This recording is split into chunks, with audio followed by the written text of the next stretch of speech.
Welcome back to Wales. Fantastic to see you all again, and as always, thanks a lot for tuning in. And yeah, welcome to Wales. We're in Snowdonia National Park again this weekend. One of my favourite places in the whole world, as you know. Such an inspiring location. Absolutely in love with it. And we're in the Ogwen Valley, which is somewhere that I have been before. And I think when I came back from New Zealand, this area was my first photography trip, and I actually did a really big hike and did a wild camp up to a peak called Ugan, which is sort of directly behind you guys now. And yeah, that was an awesome adventure, and one that really made me fall in love with this location in general. Got some great memories, so it's an absolute pleasure to be back, to be honest. Really looking forward to the evening.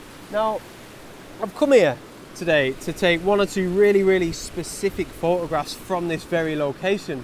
And I want to be photographing Trevan, which is a very famous peak around these areas. It's a beautiful sort of triangular shape and extremely photogenic, so that's exactly why I'm here this evening, to get a couple of photographs of it. Now, a little bit of a topic this week, a little bit of a discussion that I wanted to bring up with you guys. It's one that recycles its way around the landscape photography community. And it's a very interesting topic. It's one that will never ever be concluded because it's very subjective, like most things with landscape photography. But yeah, like I say, I think it's quite interesting, and it's basically, you know, should we be coming to these popular locations where landscape photographers have been millions of times before, and they've all taken similar photographs, which is something that I'm going to be doing this evening. And yeah, it's an interesting topic. It's one that I don't really have an answer for, and it's all down to a matter of opinion. And obviously, you know my opinion for the most part, or else I wouldn't be sat here this evening with my intentions of getting a photograph of Trevan. But it's just a discussion that I really wanted to bring up, and I will do throughout this video as well. So yeah, either way, it's, like I say, an absolute pleasure to be here with my camera, and I'm looking forward to exploring this area in depth.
Stunning location, just beautiful. So you can probably see Trevan just behind me there, and still on the hunt for composition really. I need to get a bit of a move on. You can see all this area behind me is in shade. However, if I keep walking up this peak a little bit more, you'll see there's still a lot of sunlight to be had up there, which is what I'm after. So I'm essentially chasing the light further up this peak at the minute, which is fine. And we've still got this beautiful stream down here. This is definitely going to be in my foreground for sure. It's a wonderfully perfect leading line right into Trevan, so it kind of speaks for itself really. But yeah, I'm going to get up there in that light, see what I can find.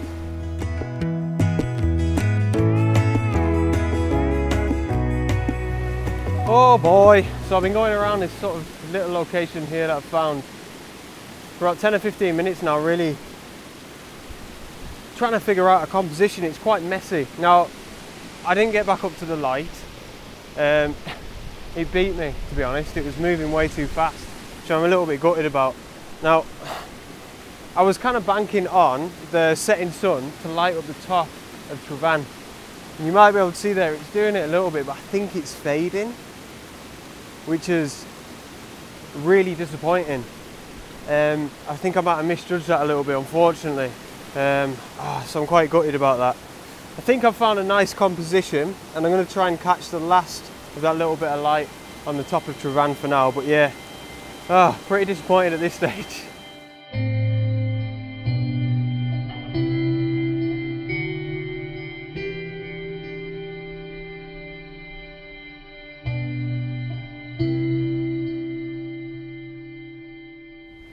yeah, so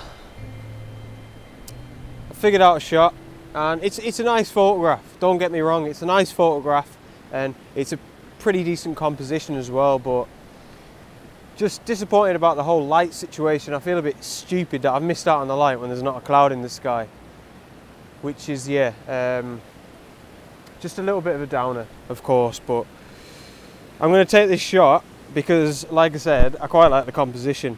It's nice, and before I get into it, I've made a simple mistake that I'll share with you to hopefully make sure any of you guys don't make this mistake. Like I say, it's really simple, but I've come to this location and I've checked the sunset times without taking into account the fact that we're actually in a valley, which is just stupid. So I've looked at the sunset time, which is about 4:20, as if I'm going to be on the coast. So I thought, oh yeah, so golden hour will start about 3:30, got loads of time. Whereas in reality, you need to be here like an hour even earlier, because the sun's gone now, behind the mountains, that's it now. All the light's gone in this whole valley, unfortunately, and we're still about 25 minutes to sunset. So as you can see from that explanation, a fairly simple mistake, but one that I have made, unfortunately. But you know, you live and learn, and hopefully I'll never do this again. But yeah, at least hopefully that might help one or two of you guys out, and sort of try not to make that mistake. It's a bit silly. But yeah, composition, fairly close to how I envisaged this. We've got the stream running through the sort of bottom third of the image, which is really nice. And I found this gorgeous tree here with still a little bit autumnal. It's got some nice greens and yellows going on, some faded greens, which is really, really nice. So that's my foreground interest, along with the stream. Mid-ground, we've got the lake, which I've positioned dead center of the frame, which I really like, actually. And then we've got Trafan at the sort of top left corner, top left third of the whole composition. And then the sky, I've tried to not photograph as much sky as possible because it's not interesting. There's no clouds, like I said, and turns out there's not much light either. So yeah, but there's still quite a high dynamic range. You should ISO 100 f10, 1/6 of a second, and I'm using a polarizer, which is helping to get a little bit of glare off that lake there in the mid-ground, in the centre of the frame, which is nice. And I'm actually using a 2-stop soft edge graduated neutral density filter as well, which is helping to bring the sky down a little, but not enough. There's still a very high dynamic range, so I'm bracketing, and I'm taking 5 shots actually, just to make sure that I've got them for when I get home. I want to capture every little bit of detail from the shadows right up to the highlights, so that's why I'm doing that. So I'll take that shot now with the remote shutter, as always. And yeah, it's a very nice composition, which might save the image a little bit, but as I mentioned, a little bit disappointed about the light.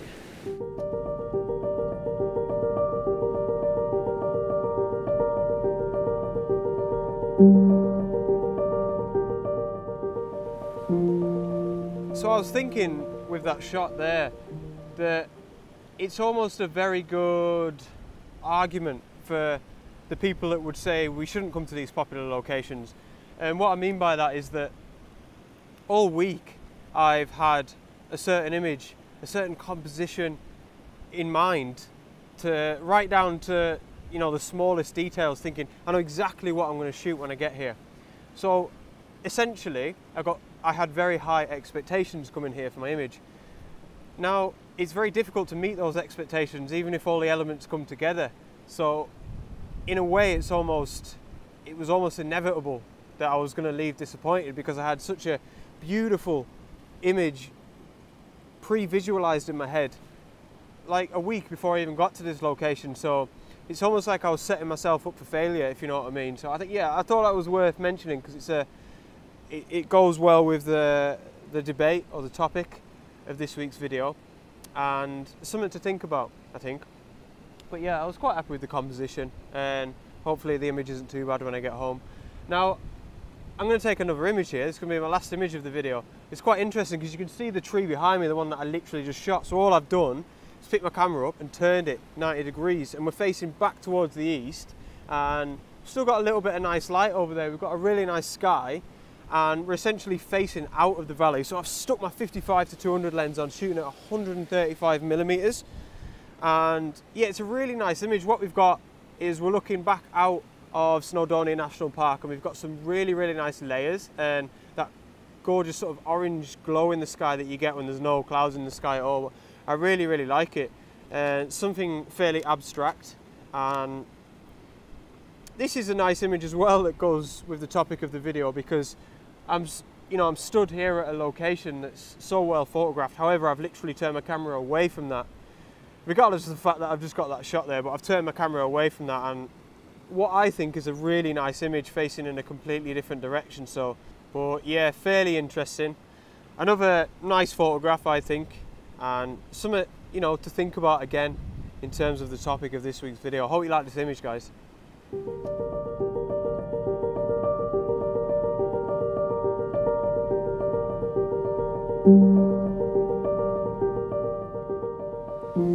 Okay, so as we stand amongst the beautiful Travan, a very popular location for landscape photographers, as previously mentioned, I wanted to stop for a minute and talk a little bit more broadly about this topic of shooting in popular locations. Now, I put a question out on my Instagram, one of my Instagram stories, to fellow landscape photographers, I suppose, and the question is, what are your opinions on shooting at popular or well photographed locations?